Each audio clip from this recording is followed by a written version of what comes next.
इस देश के संसदीय इतिहास ने कई शर्मनाक लम्हे देखे हैं, मगर आज जो हमने लम्हा देखा, यह सबसे शर्मनाक लम्हों में से था।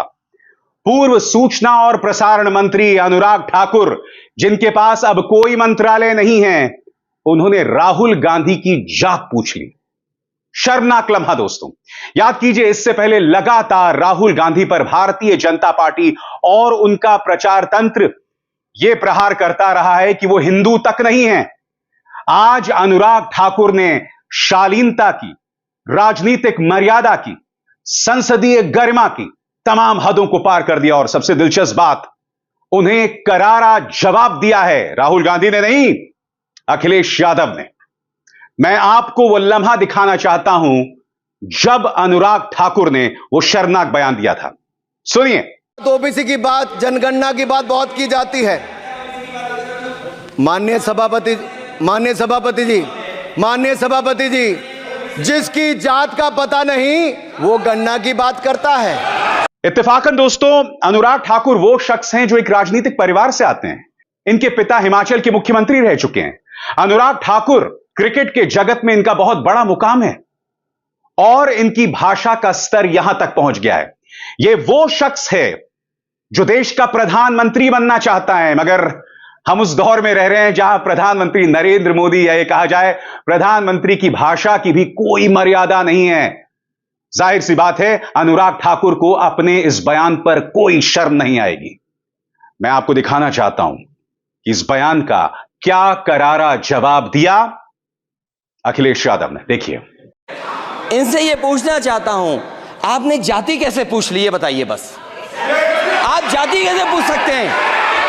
आप बताएं, जाति कैसे पूछ सकते हैं? आप पूछ के दिखाओ जाति। तुम आप जाति कैसे पूछोगे? तुम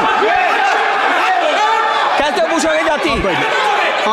सामने राहुल गांधी भी आए और उन्होंने कहा कि मैं जातीय जनगणना का मुद्दा उठा रहा हूं। मैं इस देश की दबी कुचली जातियों का, पिछड़े वर्गों का मुद्दा उठा रहा हूं, वंचितों का मुद्दा उठा रहा हूं। तो स्वाभाविक सी बात है, मुझे गाली का सामना करना पड़ेगा। राहुल गांधी चाहते तो उसी अंदाज में बयान देते, उसी उग्र अंदाज में बयान देते जिस तरह से अखिलेश यादव ने बयान दिया है। मगर आपने आज तक राहुल गांधी को अपना आपा खोते नहीं देखा होगा, भाषाई मर्यादा का उल्लंघन करते नहीं देखा होगा। देखिए किस तरह से उन्होंने जवाब दिया अनुराग ठाकुर को। स्पीकर सर, जो भी इस देश में दलितों की, आदिवासियों की, पिछड़ों की बात उठाता है, जो भी उनके लिए लड़ता है, उसको गाली खाना ही पड़ता है। और मैं ये सब गालियां खुशी से खाऊंगा, क्योंकि महाभारत की बात हुई तो महाभारत में अर्जुन को सिर्फ मच्छी की आंख दिख रही थी, उसी प्रकार मुझे सिर्फ मच्छी की आंख दिख रही है। जाति जनगणना हम करा के दिखाएंगे। खत्म। आपको जितनी गाली देनी है आप दीजिए, हम खुशी से लेंगे। धन्यवाद। बड़ा प्रश्न दोस्तों, क्या यह भाजपा की बौखलाहट है? क्या यह अनुराग ठाकुर की बौखलाहट है? जाहिर सी बात है, ये जो बातें कही जाती हैं, इसकी चर्चा, इसकी मंत्रणा भाजपा लगातार अपने अंदरूनी सर्कल में करती होगी कि इस तरह से प्रहार किया जाए, इस तरह से हमला किया जाए। भाजपा को समझ नहीं आ रहा कि ये जो राहुल 3.0 है, इसका जवाब किस तरह से दिया जाए। भाजपा सिर्फ इस वजह से बौखलाई हुई है कि देखिए राहुल गांधी किस तरह से जातीय जनगणना का मुद्दा बगैर किसी कॉम्प्रोमाइज के उठाए जा रहे हैं। सुनिए, कल ही उन्होंने जातीय जनगणना के मुद्दे को किस तरह से उठाया था।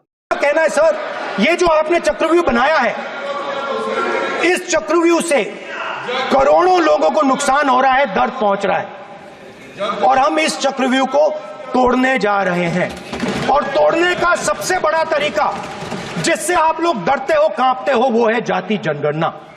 और जैसे मैंने कहा था कि इंडिया गठबंधन गारंटीड लीगल एमएसपी इस सदन में पास करेगी, वैसे ही मैं कह रहा हूं, आपको अच्छा लगे ना लगे, जाति जनगणना इस हाउस में, इस सदन में पास करके हम आपको दिखाएंगे।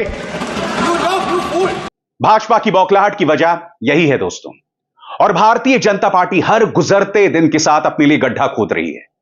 आज जो अनुराग ठाकुर ने कहा, इसकी गूंज आने वाले कई दिनों तक सुनाई देगी। और बात यहां नहीं रुकने वाली है। याद कीजिएगा, कांग्रेस के एक सांसद नीरज डांगी ने जब दलितों का मुद्दा उठाया था, आरक्षण का मुद्दा उठाया था, याद कीजिएगा भाजपा के सांसदों ने कितना बवाल किया था।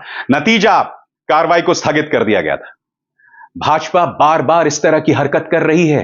वो बार बार जनता को यह बतला रही है कि वो इस देश की पिछड़ी जातियों, दलितों और वंचितों के हितों के खिलाफ काम कर रही है।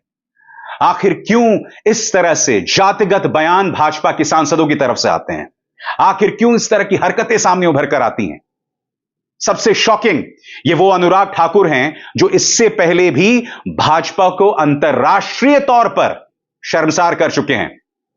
याद है कि भूल गए? फिर से देखिए। गद्दारों को गोली मारो, को देश के गद्दारों को पीछे तक आवाज आनी चाहिए, गिरिराज जी को सुनाई दे। देश के गद्दारों को, देश के गद्दारों को, देश के गद्दारों को। जी हां, जो सत्ता से सवाल करे उसे गोली मारने की बात करो, उसे देश का गद्दार बताओ। और आपने इसका परिणाम भी देखा था दोस्तों। शाहीन बाग में एक इंसान, एक युवा घुस के गोलियां चलाने लगता है। जामिया में एक युवा जाकर गोलियां चलाने लगता है और उसके बाद दिल्ली के दंगे हो गए थे। इन जैसे नेताओं की वजह से राजनीति बदनाम है। शर्म आनी चाहिए आपको अनुराग ठाकुर। अपने आप को युवा नेता कहते हैं आप, और इस तरह की शब्दावली। आप देश के प्रधानमंत्री बनना चाहते हैं? इस तरह का टैलेंट, इस तरह की सीख। बहुत ही शॉकिंग स्तर की राजनीति का आज परिचय अनुराग ठाकुर ने लोकसभा में दिया है। और यह आज की सबसे बड़ी खबर, सबसे बड़ा बवाल माना जाएगा। जैसे मैंने कहा ना, हर गुजरते दिन के साथ भाजपा अपनी बौखलाहट को साबित कर रही है, अपने लिए गड्ढा खोद रही है। यह पार्टी आत्ममंथन नहीं कर रही है, गिरेबान में नहीं झांक रही है। मैं जो आपसे कह रहा हूं, ध्यान से सुनिएगा। यह नसीहत भाजपा के लिए है। बाज आइए, अपनी हरकतों पर, अपनी भाषा पर, भाषाई मर्यादा पर गौर कीजिए। और यह गौर आपको सिर्फ एक नेता को नहीं करना है, सिर्फ एक अनुराग ठाकुर को नहीं करना है। इसकी मंत्रणा आपके ट्रोल्स, आपका आईटी सेल, आपकी आईटी सेल का वो मुखिया और शीर्षस्थ नेतृत्व तक करना है। अभी कुछ ही दिनों पहले हमने देखा, इनकी पार्टी के एक प्रवक्ता ने कैमरे पर, इंडिया टुडे के कैमरामैन पर अटैक किया, हमला बोला। और यही नहीं, उससे 1-2 दिन पहले उन्होंने एक गालीबाज, जी हां सही सुना आपने, एक गालीबाज पत्रकार, सेफोलॉजिस्ट को अपनी पार्टी का राष्ट्रीय प्रवक्ता बना दिया। गालीबाज, एक निहायत ही वाहियात व्यक्ति को राष्ट्रीय प्रवक्ता बना दिया। यह है आपका टैलेंट पूल, यह है भाषा का स्तर। स्वाभाविक सी बात है दोस्तों, इस तरह की हरकतें, इस तरह की चीजें आने वाले दिनों में भी दोहराई जाती रहेंगी। मगर क्या बीजेपी सुधरेगी? लगता नहीं है दोस्तों।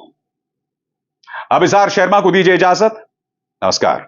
स्वतंत्र और आजाद पत्रकारिता का समर्थन कीजिए, सच में मेरा साथी बनिए। बहुत आसान है दोस्तों, इस ज्वाइन बटन को दबाइए और आपके सामने आएंगे ये 3 विकल्प। इनमें से एक चुनिए और सच के इस सफर में मेरा साथी बनिए।